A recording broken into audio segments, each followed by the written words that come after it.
Hi, my name is Missy.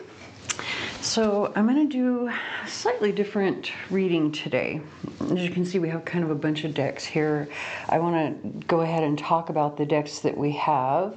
But before I talk about the decks that we have and why we have, I want to talk about why we have them here and what kind of reading this is that I want to do. So if you have been following me for any length of time, you know that I'm not only a tarot reader and psychic, I'm also an astrologer. And so right now we have something happening in the astrology, being a Mars-Venus opposition that will be happening in a couple of days, I think is going to be pretty important, right? Because I think there are going to be a lot of people who may end up having either an argument or something explosive could happen with Mars in retrograde in Gemini opposing Venus and Mercury in Sagittarius. Now, as I'm getting ready to explain this, I need to, I'm probably going to, oh, hold on, I need to make sure that I've got the right chart here. I think this is the one that I want. Okay, so what I'm probably going to do is edit in a picture of what the chart actually looks like so that you'll be able to see what I'm talking about as I'm talking about it. But as I was saying, as interesting too, because, you know, I already have my earbuds in as I normally do, and we have the song I'm Moving On by Rascal Flatts. So I think this is definitely kind of going to be the energy that's happening for quite a few people. But I think beyond that, look, let's be real. There are going to be quite a few people that maybe if you're moving on from them, there could be something explosive that happens or some sort of deception or betrayal that you discover, something, right? And so what I wanted to do is make the focus of this reading, you know, let the ancestors handle it, basically, I think is what I'm going to name it. I'm not sure, but I'm pretty sure I'm going to name it something like that. I want to look at, you know, what justice are you crying out for, basically? And the reason that I say that is because right now, as I'm recording this video, and I'm looking at the astrology, I can see that as we're talking, we have the Moon and Pluto in conjunction, and that happens to be in Capricorn.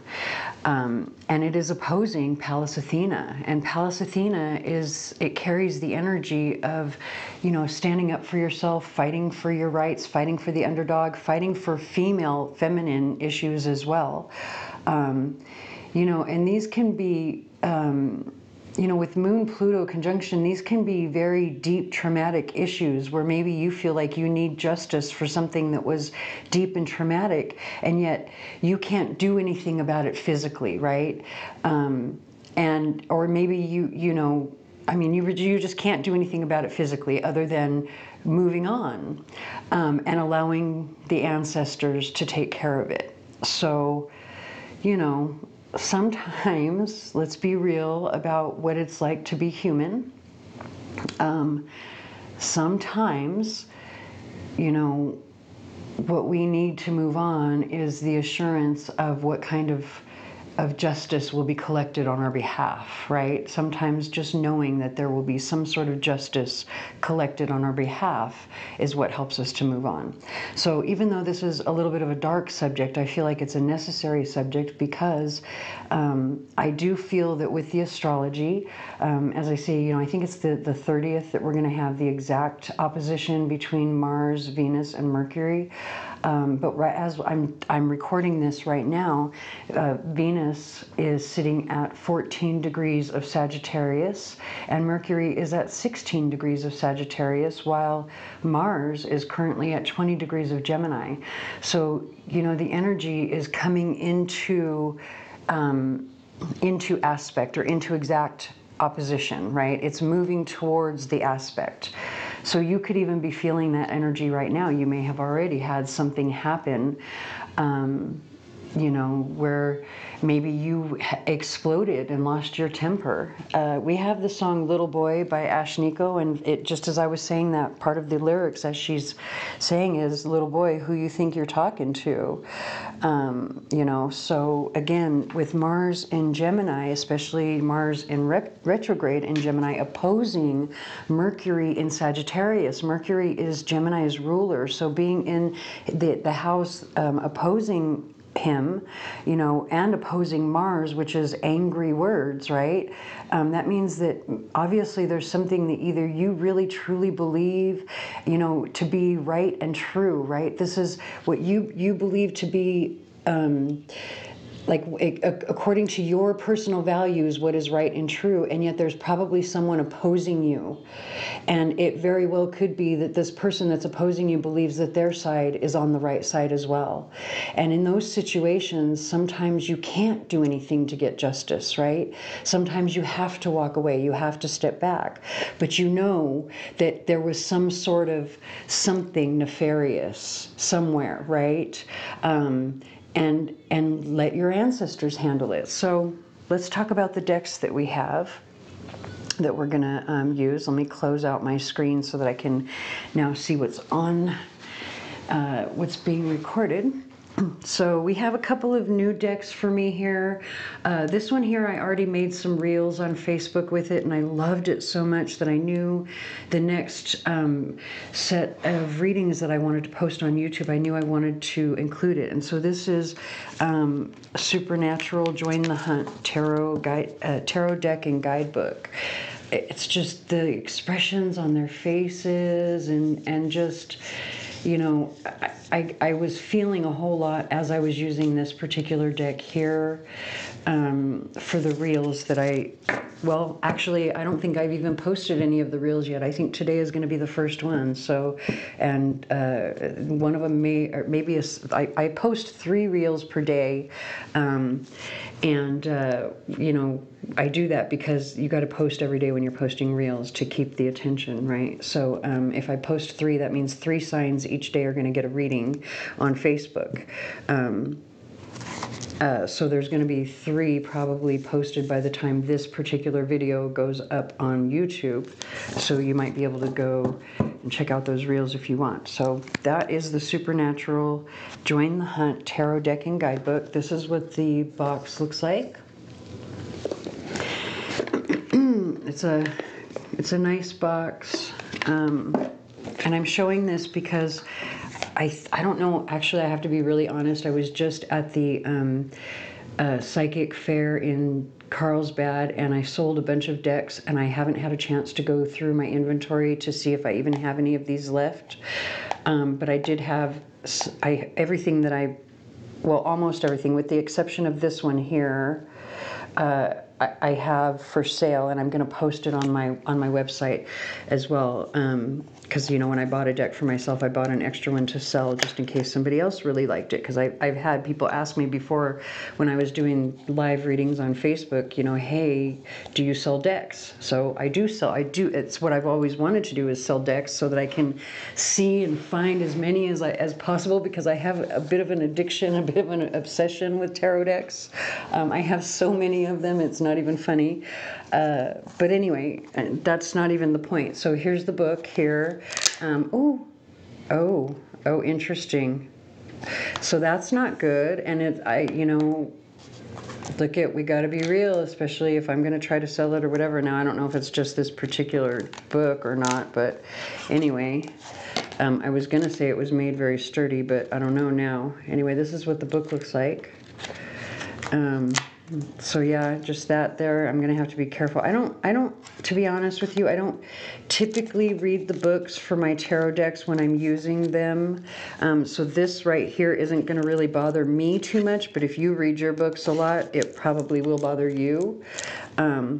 However, I have been reading this one, as you can see, and it's because it is from the series. And so if you understand, like if you know the names of the people and you understand what's going on, or like who the people are from the series, you're going to give much better readings with this deck here. And although I did watch the series, it's been so long since I watched it, and I don't think I watched the full thing, so there's some characters in here that I needed to reacquaint myself with. So but it's a really good, I thought it, you know, other than this little issue here, I think it's, other than that, pretty well made. It looks pretty sturdy. So that's not going to bother me personally too much. Let's go ahead and move on to some of these other decks before we get into the readings. So now we have the Macabre Tarot, which is this deck here, but I want to show you this because I love the box, but what else I love about the box is this.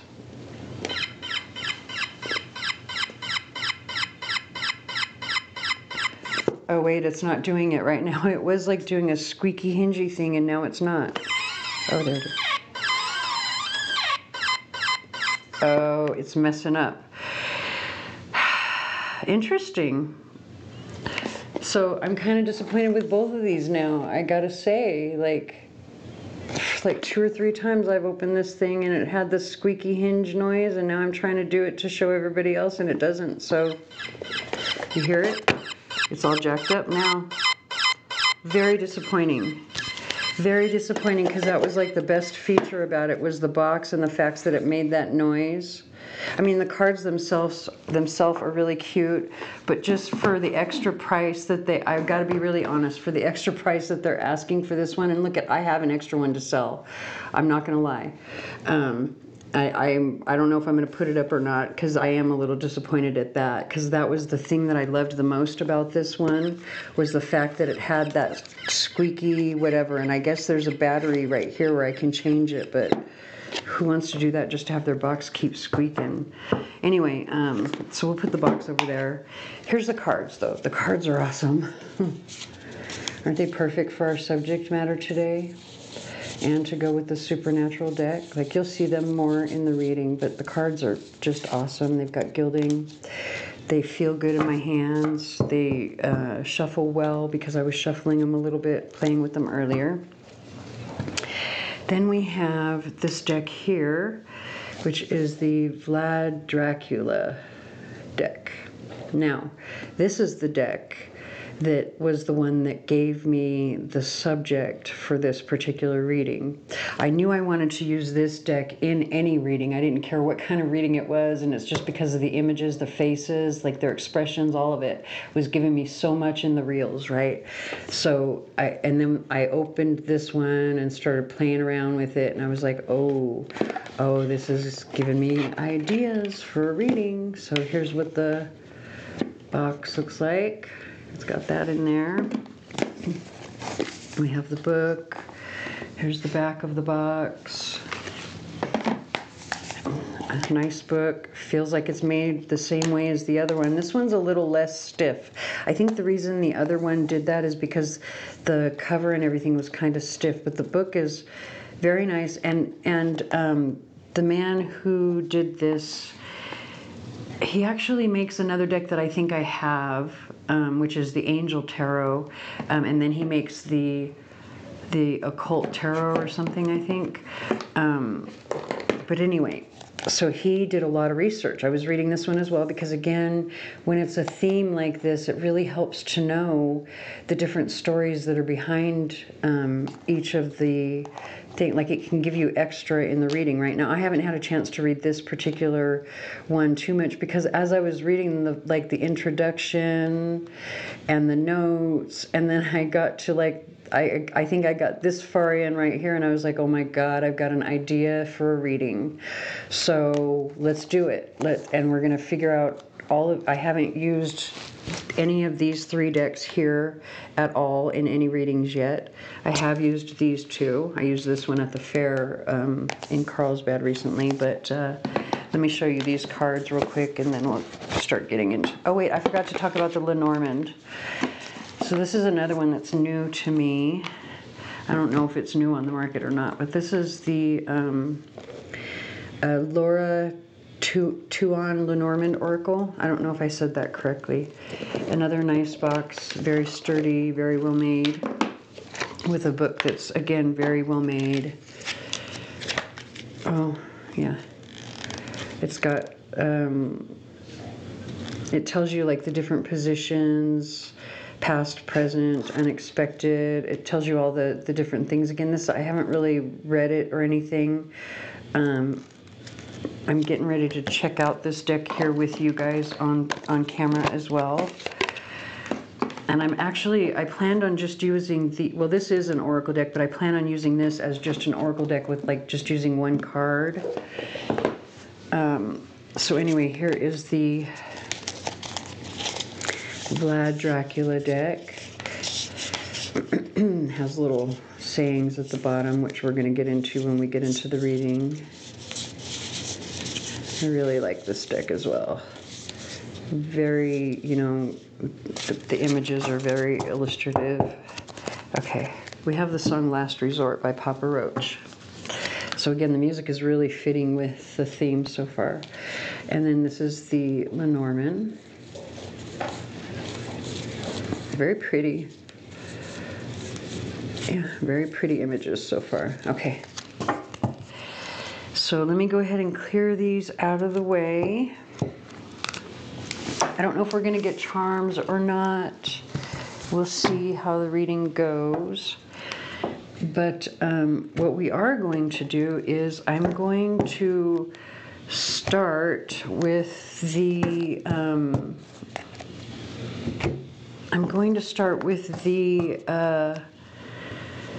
group, or excuse me, not the group, the sign that has been, you know, the most watched. Sorry, I'm a little distracted. Let's go ahead and get right into your reading after we get rid of the birdie fluff. We're going to get right into your reading with a couple of oracle cards.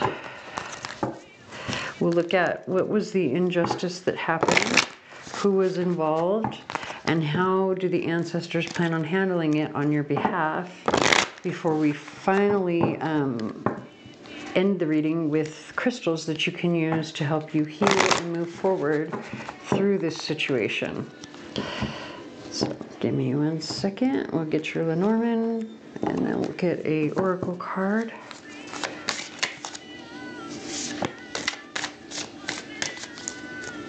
Interesting, you've got the clover on the bottom of the deck. So whatever this was, it was something that seemed fortunate, or if it wasn't fortunate, it was something that it seemed like luck in some way, like whether it was good or bad luck, right?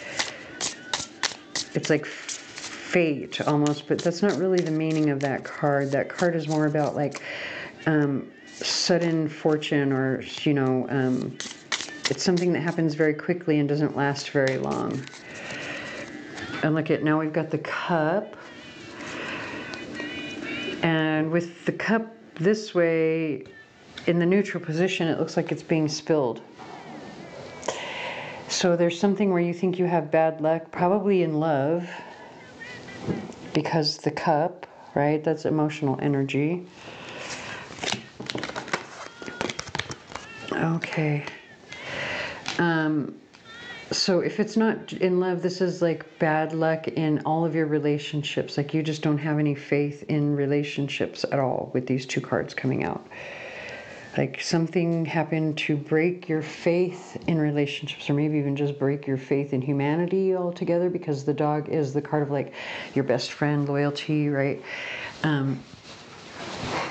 So like, I mean, this is a close friendship, but it's not necessarily romance, right? So if you don't have any faith in your friendships, then that would be like people at large, right? Because you don't have any close friends. We now have the rat. We've got the sword. We've got the sun. We have the moon priestess and the wizard. So the moon priestess and the wizard feel like counterparts to me. So this is even bringing home more of like relationship aspects.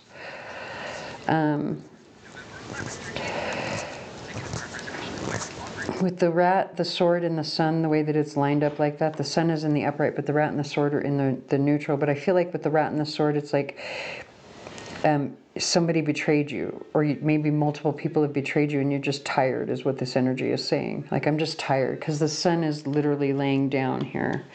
Literally, if the sun is awake and aware, he's going to have his eyes open, he's going to be standing up, right? But he's sleeping in this image. So, it's like, I'm tired. I'm just tired. I'm tired of trying to have hope. I'm tired of trying to have faith that I'm ever going to find my friend, my person, support, my family, my tribe, something is what it's coming, like what's coming through here. We do have the song, Here Without You, 3 doors down. Let's go ahead and look at, like, what are the details? What was this betrayal that's got you, where you've lost your faith?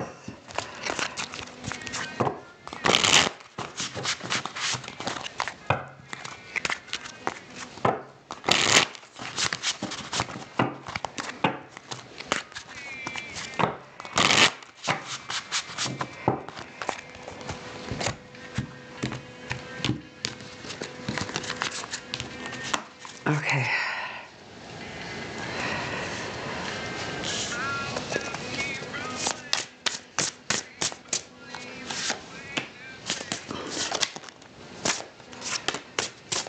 Okay, that one too. All right, now we've got the 8 of Wands on the bottom of the deck.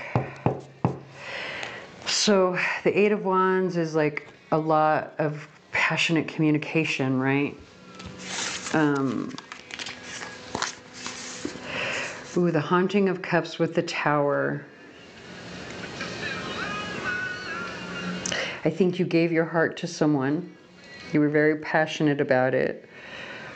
At least with these 2 cards, because the way the Haunting of Cups is presenting his head, and then the Tower comes after it. It's like you gave your heart to someone, right? And it probably was very frightening. Look at, now we've got the Massacre of Cups and the 7 of Bones, which is the 7 of Wands. So, the Massacre of Cups with the 7 of Wands, it's like there's a need to defend yourself. So you gave someone your heart, and then something, like, you ended up in a situation where you guys probably were fighting quite a bit. Look at 8 of Wands with the 3 of Daggers. This is like, and then look at that one. She looks like she slit her wrists, right? Now she's getting ready to cut her hair. And then the Haunting of Daggers underneath that with the Lovers, which is a very creepy Lovers card. So this is definitely about a relationship where you gave your heart to somebody, and it ended up being probably a very volatile relationship.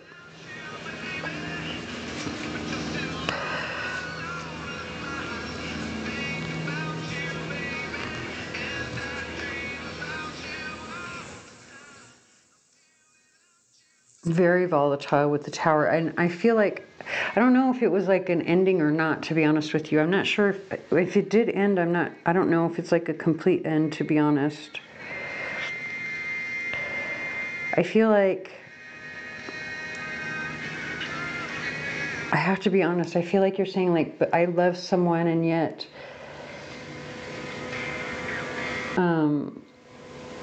it's like you can't seem to have, it's like anytime you're together, the relationship is very volatile, but yet you love them. It's like this energy of, I'd really like to make it work because I very much love them. But there's also this like loss of faith that it's ever going to work or something.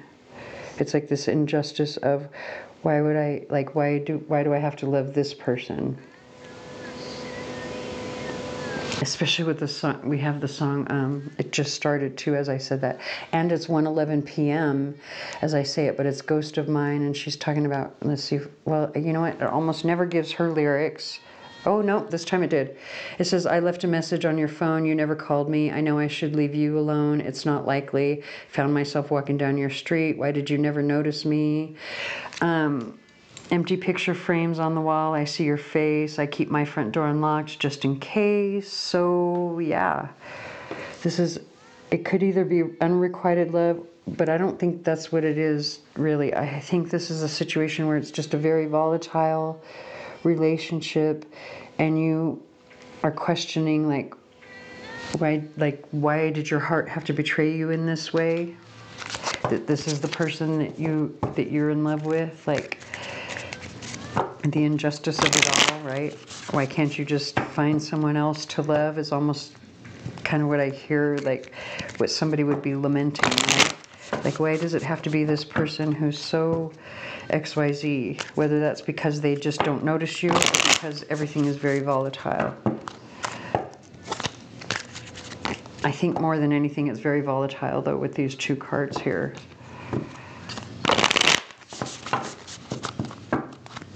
Also, there could be something about maybe a death as well, but only take that if it resonates for your situation. Like maybe one person passed away, and that could be this volatility over here, like you gave your heart to somebody and then they passed away before their time. But I think more than anything, like for the majority, it's about a volatile, something very volatile. Let me shuffle one more time, and then we'll look to see who's involved in the situation. We'll look at personality traits as well as star signs.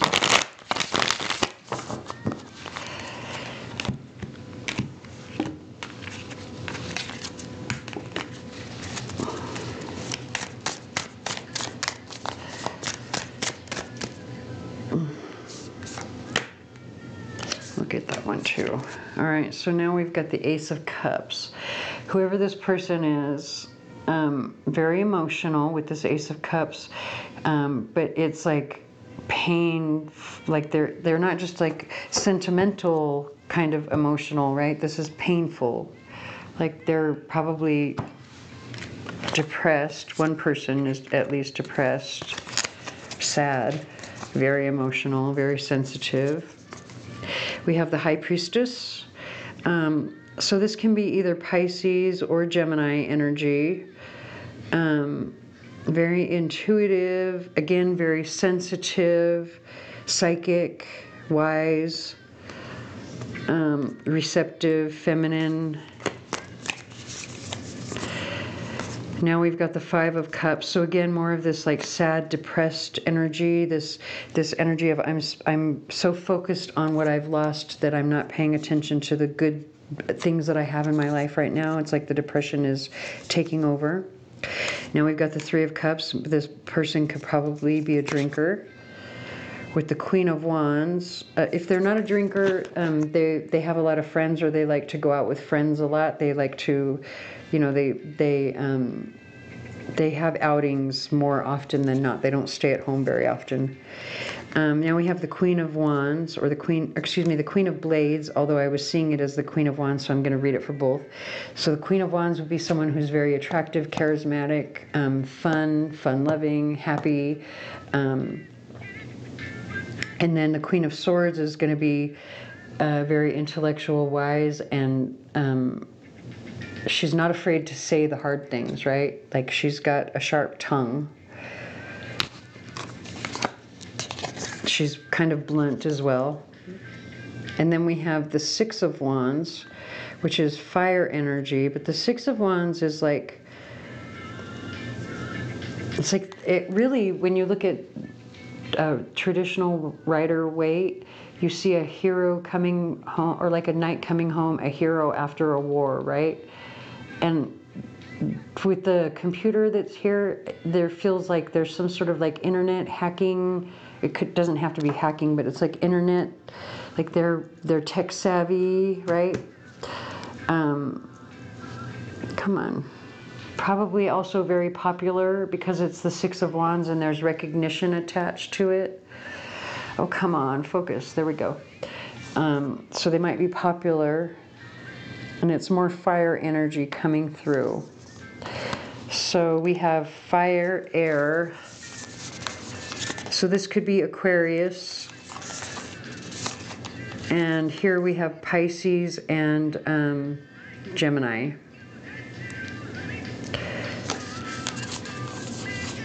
All right, so let's Let's see how are the ancestors going to handle this for you. We have the song The Long Run from the Eagles.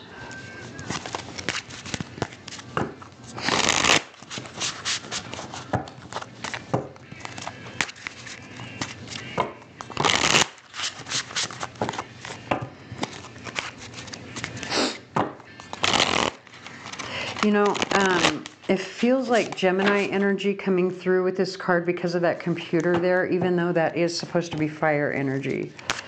There's something about they're very good either with technology or like online or something. Or maybe they're popular online or something. Like they get recognized.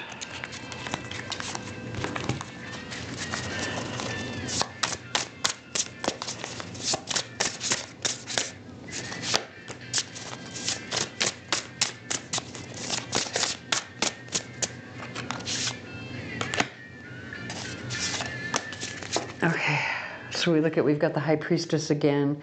So that confirms again the Gemini and Pisces energy. Let's see, I'm running out of space here. Look at, we've got the Ace of Pentacles, the Wheel of Fortune, the Lovers, the Tower again, and the Seven of Wands again. And actually, look at the Tower and the Seven of Wands came out together. So it's like it's saying, because it's like it's saying it starts with this energy here, right? Which is all of this volatile energy and the need to defend yourself, right? He placed their parts on stakes. Better her body rot than be led to captivity. Okay, so this is when Vlad's wife jumps from the tower because she's so miserable, right?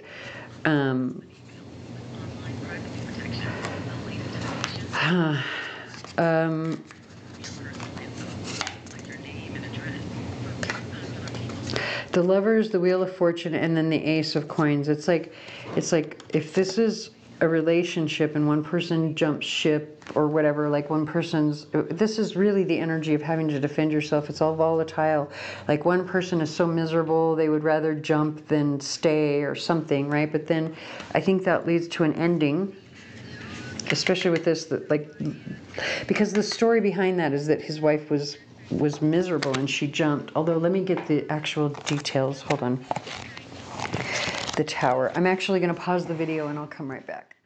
All right, so I was a little bit wrong about the story. It's not that she was unhappy with Vlad or anything when she jumped off the tower. It's that she thought that he was going to be surrounded and outnumbered. And so she jumps from the tower rather than be taken into captivity, but she was misinformed. And so the final sentence that it says in the book about this is, although perhaps misinformed, Vlad's princess took action and regained control over her destiny rather than letting fate dictate her future, which means she jumped ship. She got the hell out, right? And I think that's what it's saying is like, someone is going to jump ship and it's going to lead to some new beautiful, I think, relationship. If you ignore all of the sadistic imagery that Vlad brings to the table, the Lovers, the Wheel of Fortune, and the Ace of Coins is a very positive set of cards that says there's like a new relationship on the horizon, literally. Like that's how they're going to balance this situation out. Okay. Let's get some crystals to see how you can heal and move through this situation, or how they can best help you heal and move through this situation while you're waiting for the ancestors to do their thing, right? We have the song Gangsta Kalani, and it's exactly 1:23 p.m., so take that however it resonates. You might want to Google the lyrics.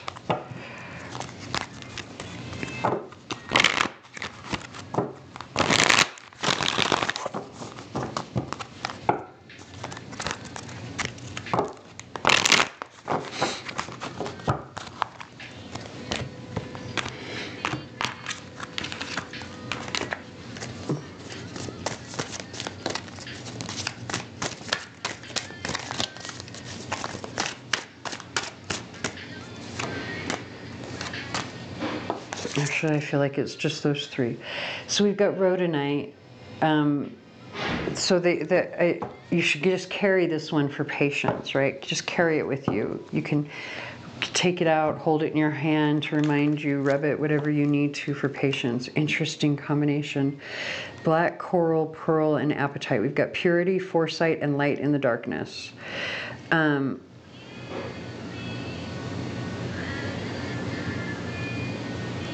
It's going to go like this in meditation. So we're going to be at root chakra with the black coral, heart chakra with the pearl, and throat chakra with the apatite. And I feel like it's saying like fantasize about what you want, especially with this song playing in the background. Like she's talking about how,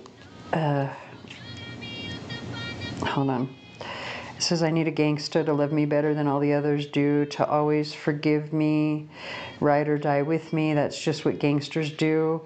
I'm fucked up. I'm black and blue. I'm built for it. All the abuse. I got secrets that nobody knows. So anyway, like dream and fantasize about what it is that you're looking for in a partner while you have these, while you're using these crystals in meditation is what your message is. So I hope that resonates. If it does not, please watch for your sun, moon, or rising. Please like, share, comment, subscribe, hit the notification bell, tell your friends anything that you can to help me, because it really, really, truly does help me. And I thank you very much for watching.